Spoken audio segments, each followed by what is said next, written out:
Question number 28 में आज एक कंसेप्ट बता रहा हूँ आपको, change in profit sharing ratio का। इसमें क्या होता है कि पहले क्वेश्चन रीड कर लेते हैं। XYZ 5:3 रेशियो है, ये बैलेंस शीट गिवन है। फर्नीचर 80% हो गया, स्टॉक 20% हो गया, plant machinery 4 lakh, outstanding expense increase हो गए 13,000 के हो गए। जो नई, ये तो सब पुराना है, आप कर चुके हो। जो नई बात है वो ये है, यहां से ये कह रहे हैं कि partners agreed that altered value are not to be recorded in the books. Partner चाहते हैं कि अल्टर्ड वैल्यू, यानी कि जो एसेट्स की वैल्यू चेंज कर देते हैं ना, कि फर्नीचर बढ़ गया तो प्लस हो गया, घट गया माइनस हो गया, स्टॉक बढ़ गया तो प्लस हो गया, घट गया।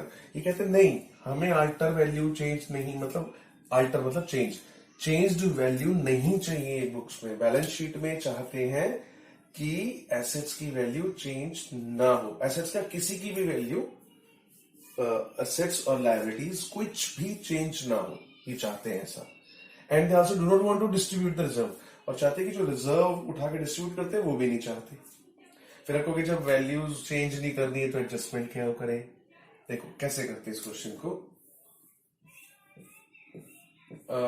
रीवैल्यूएशन अकाउंट बनेगा एक, फिर एक मैंने आपको बता रखा है कैपिटल अकाउंट बनेगा। कितने पार्टनर्स हैं? 3 पार्टनर्स हैं, तो 3 कैपिटल अकाउंट बनेंगे।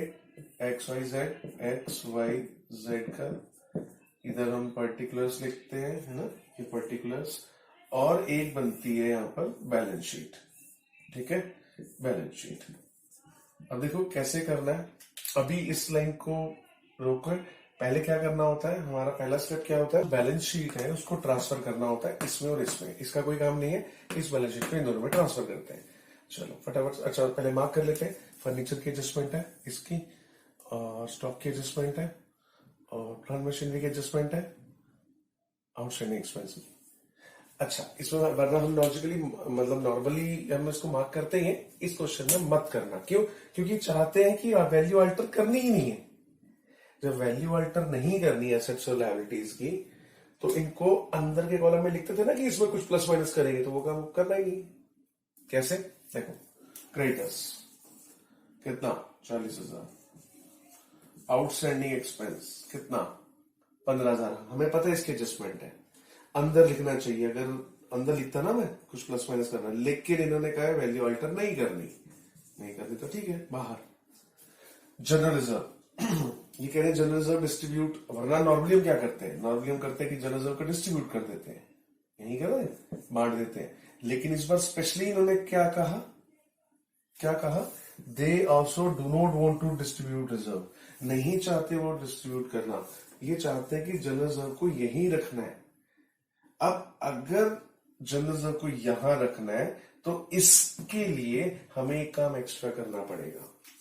क्या काम एक्स्ट्रा करना पड़ेगा?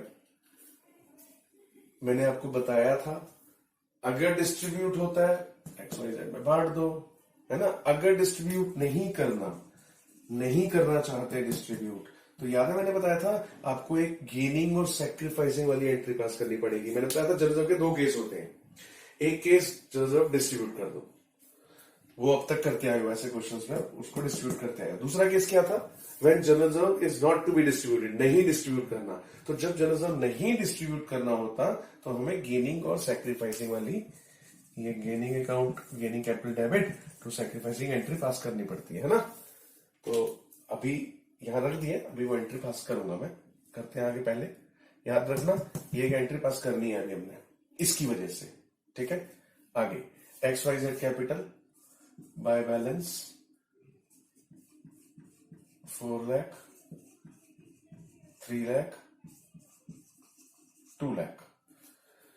बैंक यहीं पे आ गया 40,000, डेटर यहीं आ गया 2,10,000, स्टॉक हालांकि इसकी एडजस्टमेंट है हम अंदर लिखते, लेकिन उन्होंने कहा वैल्यू अल्टर नहीं करनी है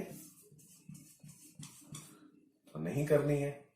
फर्नीचर 60,000, प्लांट एंड मशीनरी 4,20,000। सबसे पहला काम वही, इसको मैंने उठाया और इन दोनों में ट्रांसफर कर दिया। अगला काम अब एडजस्टमेंट उठाते हैं। पहली एडजस्टमेंट, फर्नीचर 80% वैल्यू कर दो। फर्नीचर 60,000 रुपए का है, ये चाहते हैं 80% पे ले आओ। 80% हो गया 48,000, मतलब 12,000 रुपए का फर्नीचर कम हो गया।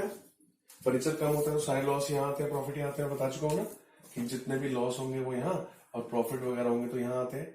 तो फर्नीचर क्या हो गया 48,000, 12,000 रुपए कम हो गया ना। तो एक तो 12,000 रुपए यहाँ आएगा टू फर्नीचर, और दूसरा इफेक्ट जो यहां माइनस करते थे वो नहीं करना है ना, क्योंकि इन्होंने मना किया है।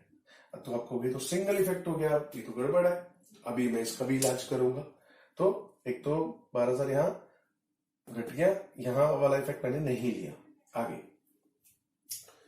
अगला एंट्री है, स्टॉक एप्रिशिएट हो गया 20% से। स्टॉक 3 लाख का 20% 60,000 रुपए से बढ़ गया। यहां लिखूंगा मैं बाय स्टॉक 60,000 बढ़ गया। दूसरा इफेक्ट यहां प्लस करना था, नहीं करूंगा क्योंकि उन्होंने मना किया।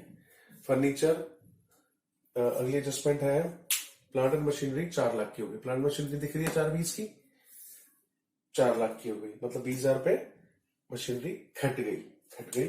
तो यहां पर टू प्लांट एंड मशीनरी 20,000 की घट गई। दूसरा पे क्या लेना था, नहीं लूंगा। आउटस्टैंडिंग एक्सपेंस अगर 13,000 से बढ़ गया तो क्या करेंगे, देखो लायबिलिटी का बढ़ना, आउटस्टैंडिंग एक्सपेंस 15,000 लायबिलिटी है, वो 13 और बढ़ गई, तो लायबिलिटी बढ़ गई, बढ़ना हमारे लॉस है ना। तो एक तो मैं यहां लिखता आउटस्टैंडिंग एक्सपेंस 13,000, और दूसरा इफेक्ट यहां बढ़ाता, लेकिन क्योंकि उन्होंने कहा चेंज नहीं करनी बैलेंस शीट तो नहीं करनी। तो आगे ये एंट्री सारी हो गई है। अब इनकी बात हमने ये वाली तो मान ली कि अल्टर वैल्यू चेंज नहीं करना, और दूसरी बात भी मान ली कि जर्नलिज्म डिस्ट्रीब्यूट नहीं करना। दोनों बातें इनकी मान ली। तो अब क्या करते हैं, इसके बाद हम प्रॉफिट डिस्ट्रीब्यूट करते हैं। कितना आया 60,000,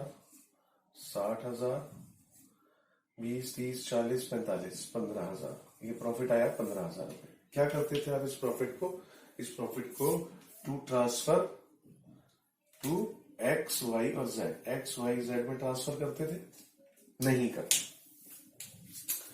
इस क्वेश्चन में हमसे इन्होंने 2 चीजें नई करवाई है, 2 नई चीजें करवाई है। क्या क्या, एक तो इन्होंने कहा जनरल को मत छेड़ो, डिस्ट्रीब्यूट नहीं करना।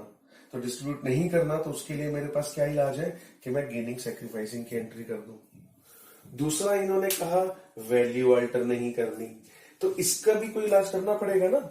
तो इसका भी इलाज यही है कि जो प्रॉफिट आप बांटते थे, 15,000 प्रॉफिट आप बांटते थे, इस प्रॉफिट को भी मत बांटो, इसकी भी गेनिंग सैक्रिफाइसिंग कर दो।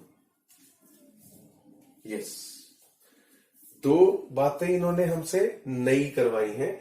तो उसके लिए क्या करना पड़ेगा हमें, फिर से देख लो। 75,000 अब तक बांटते थे, उन्होंने कहा नहीं बांटना, तो गेनिंग सैक्रिफाइसिंग। 15,000 जो प्रॉफिट अब तक बांटते थे, उन्होंने कहा अल्टर नहीं करनी, तो इस 15,000 का भी gaining sacrificing.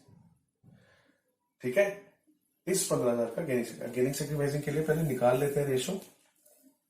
Old ratio x की 5/12,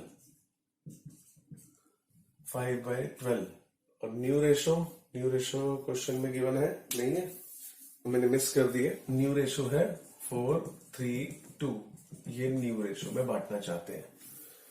मैंने क्वेश्चन में मिस कर दी थी, तो अब लिख दिए 4/9। इसका एलसीएम निकाल लो या क्रॉस कर लो। चलो मैं सीधा मल्टीप्लाई कर लेता हूं, -3/108। क्या कर रहा है ये, गेन, एक्स गेन कर रहा है, Y 4/12 minus 3/9, 108, 36 minus 36, 0/108, no gain no sacrifice. Z क्या कर रहा है, 3/12 माइनस 2/9, 108, 24, 3/108 सैक्रिफाइस। ये 3/108 गेन कर रहा है, ये Z जो है 3/108 सैक्रिफाइस कर रहा है। एंट्री क्या बननी चाहिए, जो गेन करता है उसे देना होता है, क्या एंट्री करेंगे, x देगा z को, किसके लिए, ये एंट्री कब पास होगी, ये एंट्री किसके लिए पास हो रही है, जनरल रिजर्व के लिए पास हो रही है। मैंने कहा ना जनरल रिजर्व या तो डिस्ट्रीब्यूट कर देते, खत्म हो जाती कहानी, नहीं डिस्ट्रीब्यूट करना तो उसकी जगह ये एंट्री 75,000 है ना जनरल रिजर्व, 3/108, तो ये आ गया 2083 एक्स के डेबिट में 2083, जेड के क्रेडिट में 2083, बाय क्या लिखूंगा, कहां से आया एक्स, जेड के पास आया ना, इधर बढ़ता है इधर घटता है, तो जेड के पास बढ़ रहा है ना, तो एक्स की वजह से, किस वजह से, जनरल रिजर्व की वजह से, और यहां पर एक्स को एक्स ने दिए माइनस हुए, किसको दिए, जेड को, जनरल रिजर्व की वजह से। समझ में आ गया जनरल रिजर्व की एंट्री। 75,000 नहीं बांटा इसलिए गेनिंग सेक्रीफाइसिंग। तो एक काम और करना है अभी हमने, 15,000 नहीं बांटा, क्यों नहीं बांटा, क्योंकि वैल्यूज अल्टर मना किया था। तो ये काम कब करना है, जब भी ये वैल्यूज अल्टर करने को मना करें कि चेंज नहीं करनी है, तब हम इस 15,000 को गेनिंग सेक्रीफाइसिंग में दे देंगे। गेनिंग सेक्रीफाइसिंग निकाल ही चुके हैं, एक्स टू जेड ही आना है, तो एक्स के डेबिट में 2z, किस वजह से, रिवैल्यूएशन के प्रॉफिट की वजह से, बाय एक्स रिवैल्यूएशन की वजह से। अमाउंट कितना, यही एंट्री एक और पास करनी है, यहीं पे पास कर देता हूं,